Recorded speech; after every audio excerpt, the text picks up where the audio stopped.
las 7:08. Bueno. ¿Ya? Ya. Unas cosas adicionales.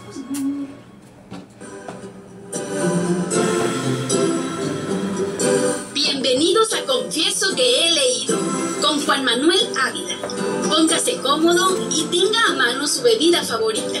Y dispóngase a disfrutar 2 horas de libros, música, entrevistas, noticias, comentarios interesantes sobre diversos temas y mucho más. Leer un libro es avanzar un paso más en el conocimiento de uno mismo. Confieso que he leído. Iniciamos.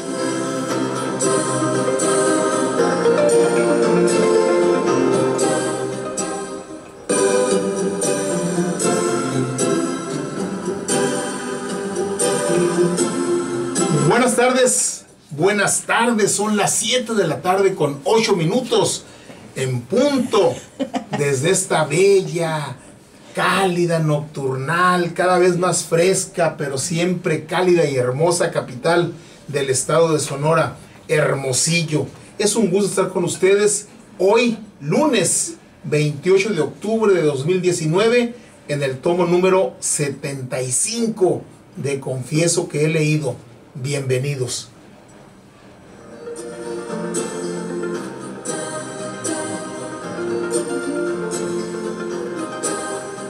Hoy vamos a concluir el libro de la semana pasada, el voto en contra del maestro José Ramón Cosío Díaz. Nos queda, del plan que hicimos de comentarles, nos queda un tema que creo que va a ser de mucho interés y de mucho provecho para ustedes. Vamos a emplear el día de hoy en concluir, ¿sí? Y ya a partir de mañana pasado entramos al libro de la semana.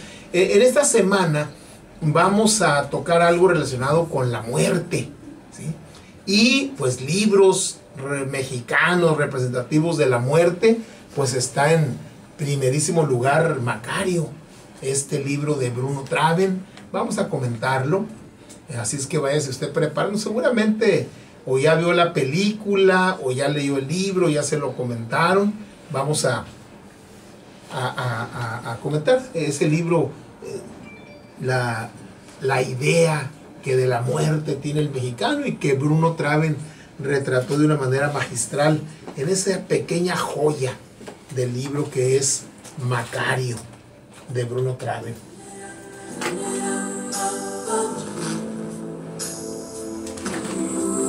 Y otro libro muy característico de la muerte es Pedro Páramo.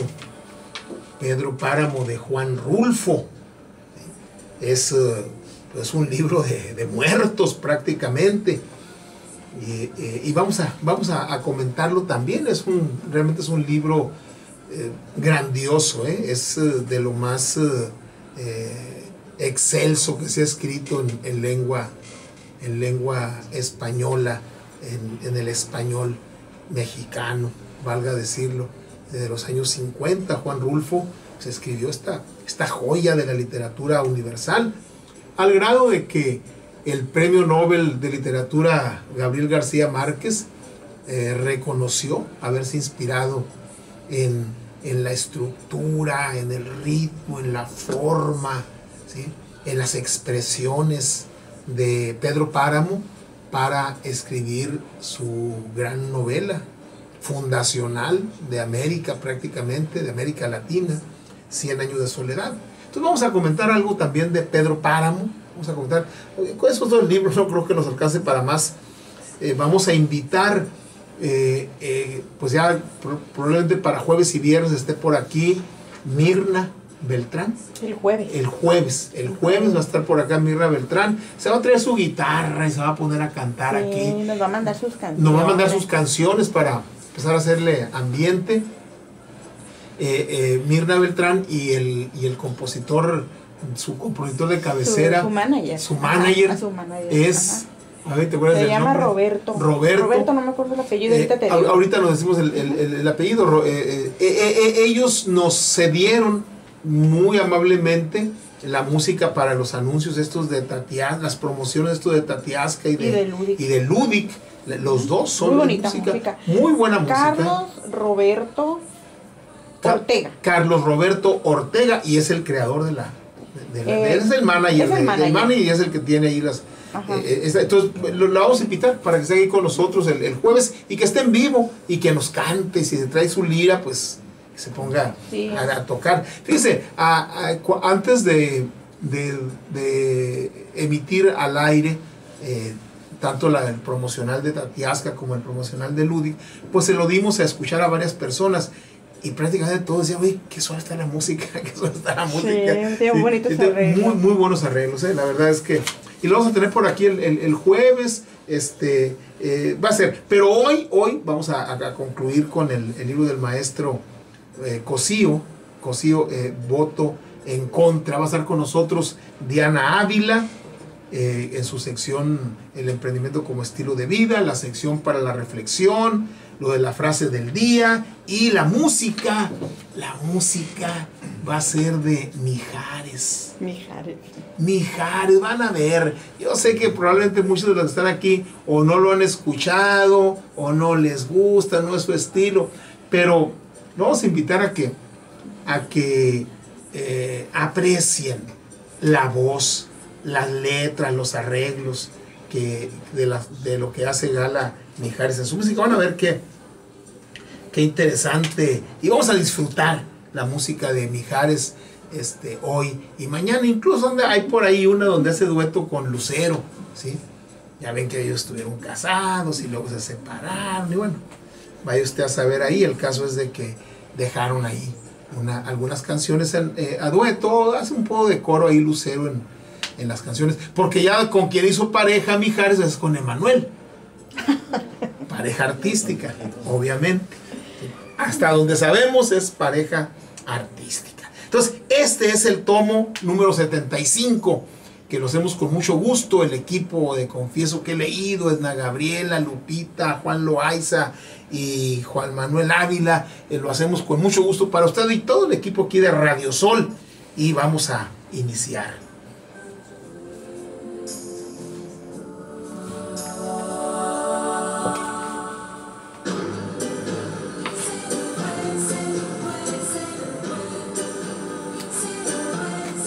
Obviamente no tratamos todos los temas del libro, pues es una probadita aquí para que ustedes lo adquieran por ahí y lo analicen. Ya ven que no necesitan ser expertos en derecho, ni mucho menos, para poder captar a fondo el planteamiento. Además, no son temas que únicamente atañen a los abogados, sino prácticamente a toda la sociedad mexicana, porque finalmente las resoluciones que emita la Suprema Corte de Justicia de la Nación, tarde o temprano pasan por enfrente de nuestra casa y a veces hasta se meten dentro de nuestra casa y nos influyen de manera muy importante. Entonces, siempre es bueno estar atentos y valorar, adicionalmente, valorar los criterios con los cuales tal o cual resolución tiene mayoría y tal o cual resolución se queda en minoría, ¿sí? Y cómo a veces con el paso del tiempo las cosas cambian, ¿sí? Como ya vimos en uno de los casos, ¿no? En el que el maestro Cosío prácticamente quedó en minoría y años después sus planteamientos fueron retomados y se resolvió en un caso posterior tal y como él lo había planteado, ¿sí?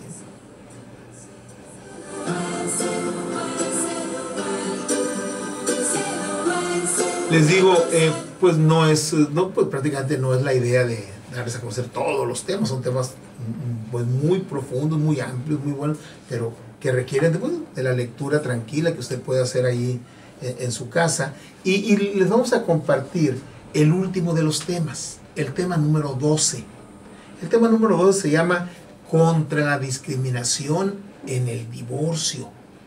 En uno de los programas anteriores vino a cuento el tema del divorcio, tratando otros asuntos. Y yo les decía que ha variado mucho la cuestión del divorcio, ¿sí? Antes, de unos 2, 3 años hacia atrás, era de lo más tortuoso el que una persona quisiera divorciarse de su cónyuge si el otro cónyuge no quería, ¿sí? Tenía que mostrarle al juez una o varias causas por las cuales quería divorciarse. Cuando se fueron a casar, pues nadie les pidió las razones por las que quieren casarse. Quieren casarse, pues se casan. Y si uno de los dos no quiere casarse y el otro sí, el matrimonio no existe. Finalmente el matrimonio es un contrato. Pero en el caso del divorcio, la legislación mexicana, muy conservadora, muy estrecha, hacía circo, maroma y teatro para evitar que las parejas se divorciaran, ¿sí? Aunque en la vía de los hechos ya estuvieran de hecho divorciados, separados, no haciendo vida familiar y a veces causándole graves perjuicios a los hijos, ¿sí? Entonces en un momento dado la Suprema Corte dijo: desaparecen las causas, ¿sí? Porque además de que era muy tortuoso, prácticamente cuando un cónyuge, varón o mujer, querían divorciarse e iban con un abogado, el abogado le decía: bueno, a ver, dígame usted por qué se quiere divorciar. Y ya le decía, y a veces, la mayoría de las veces, no había una causal así tan pesada, tan fuerte, tan dramática como para decir: sí, divórciese de inmediato. Sino era ese desgaste paulatino que va teniendo la relación y que llega un momento en que uno de los cónyuges o los dos dicen: ya, hasta aquí, ya no queremos, ¿sí? O ya no quiero, ¿sí? Y el otro, si no está de acuerdo, pues entraba en un proceso sumamente desgastante desde el punto de vista emocional y económico. Entonces el abogado empezaba de su imaginación y de lo que había oído por ahí a inventar cosas, ¿sí? Y yo conocí muchas situaciones en las que el cónyuge, después de leer lo que el abogado le proponía que firmara en la demanda de divorcio necesario, ¿sí?, le decía el cónyuge: pues es que eso no pasó. Pues sí, pero lo tenemos que decir, porque si no lo dices, no te van a conceder el divorcio. Y bueno, obviamente hubo cónyuges que dijeron: bueno, pues lo firmo. Si se trata de separarse, pues vamos a inventar y me voy a conseguir amigos testigos y amigas testigas y etcétera, ¿no? Pero otros del pleno decían: no, yo no puedo decir eso de mi pareja, que no es cierto. Y ahí quedaba, ¿sí? Bien. Alrededor del 2015, 2016, la Suprema Corte emitió una jurisprudencia en donde decía: si un cónyuge quiere divorciarse, basta con su voluntad, ¿sí? Porque es suficiente que invoque, es el libre desarrollo de su personalidad, y punto, ¿sí? Entonces, así, la legislación de Sonora sigue muy atrasada, no se ha reformado, sigue necesitando las causales ahí: adulterio, sevicia, malos tratos, y mil cosas, pero ya los juzgados atienden el divorcio incausado. Bien, el tema que vamos a tratar ahora es, el título que le dio el autor es Contra la discriminación en el divorcio, ¿sí? ¿Por qué?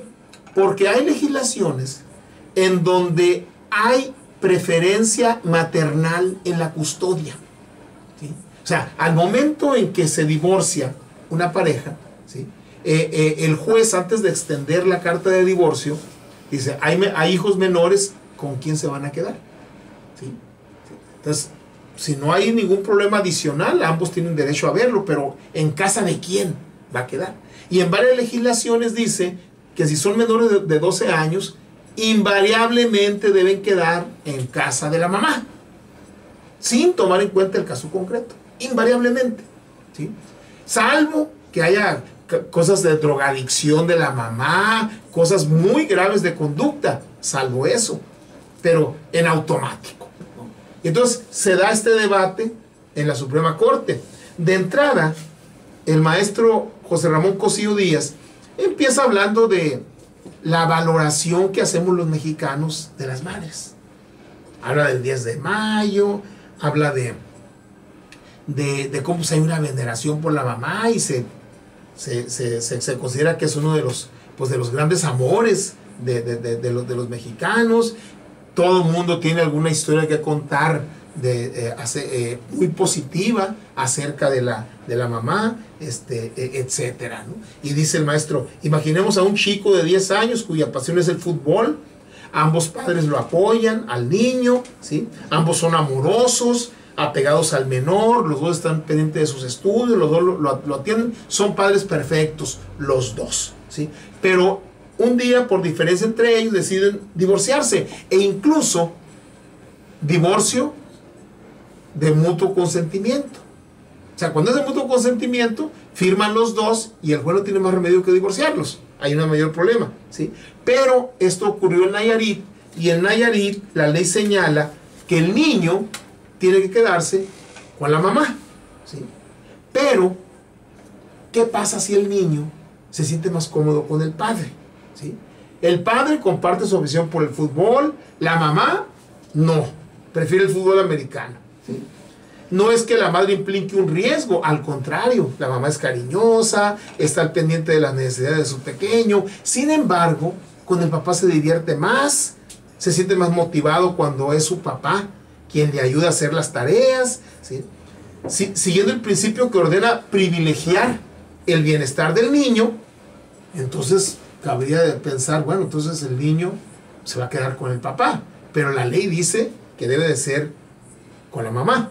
Como argumentaré más adelante, las objeciones a las leyes que dan preferencia a la madre para quedarse con la guardia y custodia de los hijos en un juicio de divorcio no están motivadas por ese pequeño porcentaje de mujeres que pudieran salirse del concepto, ¿sí? Es decir, mamás que realmente no atienden bien a sus hijos, vamos a decirlo de esa manera, ¿sí? Sino por hacer efectivo el principio de anteponer los intereses del menor y cumplir a cabalidad el ya para nosotros famoso artículo 1, ¿sí? Del cual hemos hablado toda la semana pasada, que es lo del principio pro persona. Entonces dice, porque las legislaciones ponen como excepción, dice, los niños menores de 12 años se quedan con la mamá, salvo que haya razones muy poderosas y muy dramáticas para que esto no ocurra. Hasta ahí. Pero dice el autor, dice, mi discrepancia no es tomando en cuenta que la mamá vaya a tener una causal negativa muy fuerte, no, sino atendiendo dos principios. Uno, el bienestar del niño o de la niña, y dos, el principio pro persona.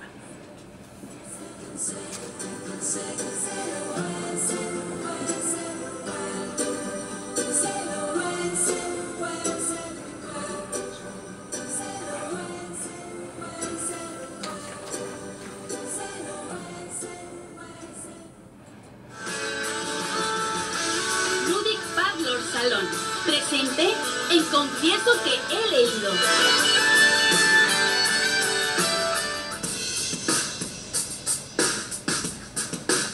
Para la reflexión. Acaba de haber elecciones en Argentina. Mauricio Macri, después de 4 años en la presidencia, plantea su reelección.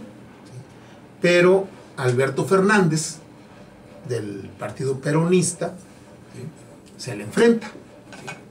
En Argentina, el periodo presidencial es de 4 años, pero el presidente puede reelegirse si es que gana las elecciones, ¿sí? Mauricio Macri se dedicó 4 años a defenestrar a su antecesora y a sus antecesores, que es Cristina Kirchner, y en su momento el esposo de Cristina Kirchner. El llamado kirchnerismo, que viene siendo los gobiernos y el régimen en donde fueron presidente primero Kirchner y luego su esposa, ¿sí?, Cristina Kirchner, después viuda, porque murió alrededor del 2010,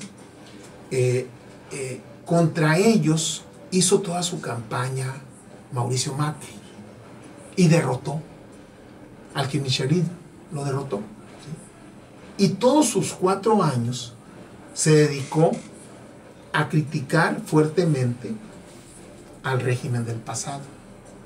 Cuanto problema había en la Argentina, decía, pues es que era el cochinero que había dejado Cristina Kirchner y todo el gobierno de Cristina Kirchner. Y que había este problema de inflación, pues lo que hizo Cristina Kirchner, ¿sí? Y este problema de violencia y lo que hizo Cristina Kirchner, ¿sí? Y no logró articular realmente una estrategia que superara los problemas de Argentina. En estas elecciones, lo que es el partido peronista, que es donde está Cristina Kirchner, lanzó como candidato a la presidencia a Alberto Fernández, un abogado y maestro de Derecho Constitucional. Y la vicepresidenta era o va Cristina Kirchner, la que fue presidenta anteriormente, porque en Argentina hay presidente y vicepresidente. Entonces la fórmula era Alberto Fernández, una persona relativamente alejada de los reflectores electorales, que hacía 9 años no había competido en ninguna contienda, no había aparecido electoralmente, ¿sí? Ese era el candidato a la presidencia del peronismo, de los Kirchner, y Cristina Kirchner como vicepresidenta, ¿sí? Después de 4 años en las que Mauricio Macri se dedicó a defenestrar al régimen de los Kirchner, cualquiera podría pensar que los argentinos ya no iban a votar. Pero ahora, este domingo que acaba de pasar, comparando los Kirchner y comparando los 4 años de Macri, donde se dedicó a decir que todo era culpa de los Kirchner, ¿sí?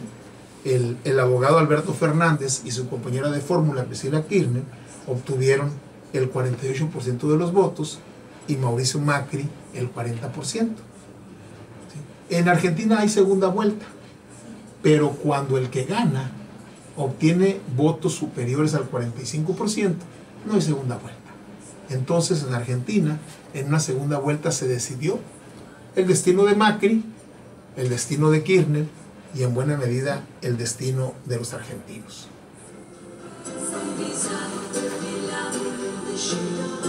Y les dejo para la reflexión: ¿qué tan redituable es para un gobierno fincar su trabajo en criticar al gobierno del pasado?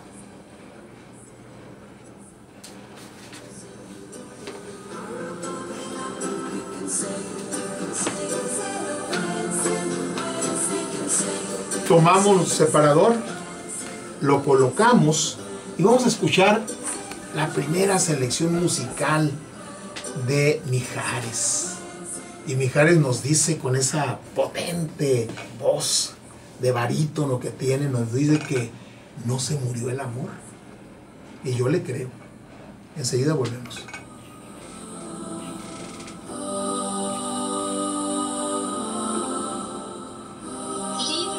Libro